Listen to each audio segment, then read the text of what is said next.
Many people have adopted their belief system based on traditions, customs, their community. Many of these things guide our belief system, and that's normal. And then there are those of us who have had supernatural, undeniable experiences that take those convictions and cause them to be immovable. And that is what has happened in the life of my guest today, Iris T. London. Stay with me. 5 Minutes of Faith starts now.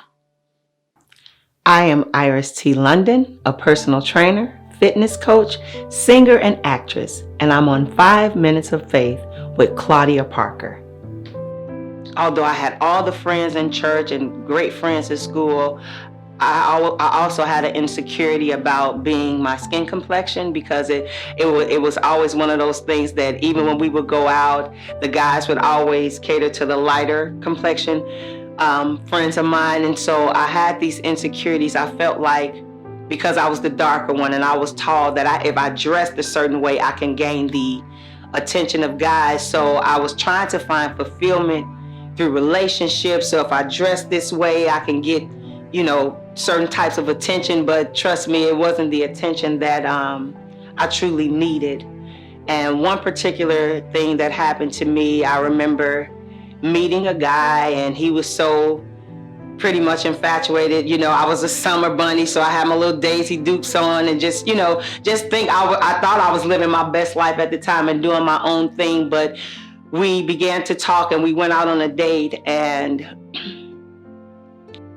it was a date rape situation. I mean, my underwear were ripped. I just got to the point where I couldn't believe in my mind, like it was a movie happening. Like, is this really happening to me? And I'm trying to fight, and then it got to the point where I just stopped fighting. And in my head, I was like, God, I can't believe that this is happening to me. And you would see in the movies how when that would happen to somebody, how they would like scrub themselves when they got to a place or got in the shower. They wanted to just scrub what just happened off of them. That is a very real place. And I remember going home, just showering and just trying to wash what had happened to me in that moment. And I just couldn't believe it. And the person who I thought was my friend, she was the only one who I called to confide in her in that moment, and she kind of chuckled. And that hurt me to the core all the more. And I remember sitting in the middle of my bedroom floor in tears saying, God, I can't live this way anymore. I really wanted to end my life. When I spoke those words, God, I cannot live like this anymore. It was such a presence and such a experience of love in that moment that I had never experienced before. And at that point, although I grew up in the church, but at that point, I knew that God was real and that He loved me. Yeah.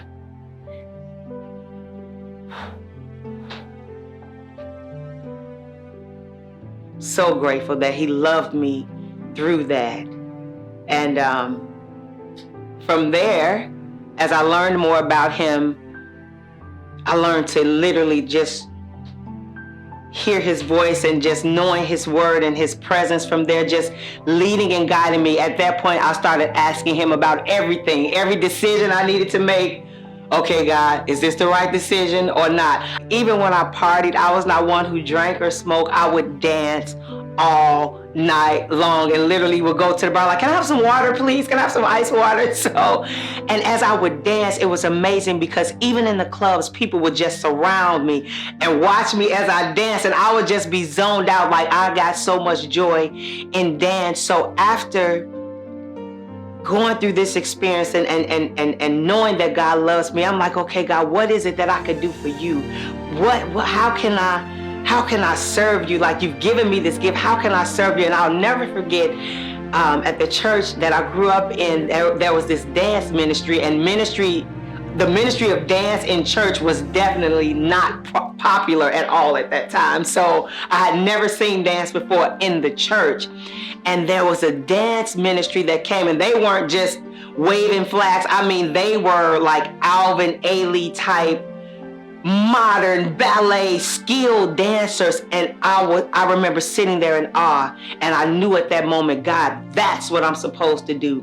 That is the mark of my life, hearing the voice of God and obeying him, so that I know that anything that he tells me to do and anything that he gives me to do is purposeful and it's going to help somebody.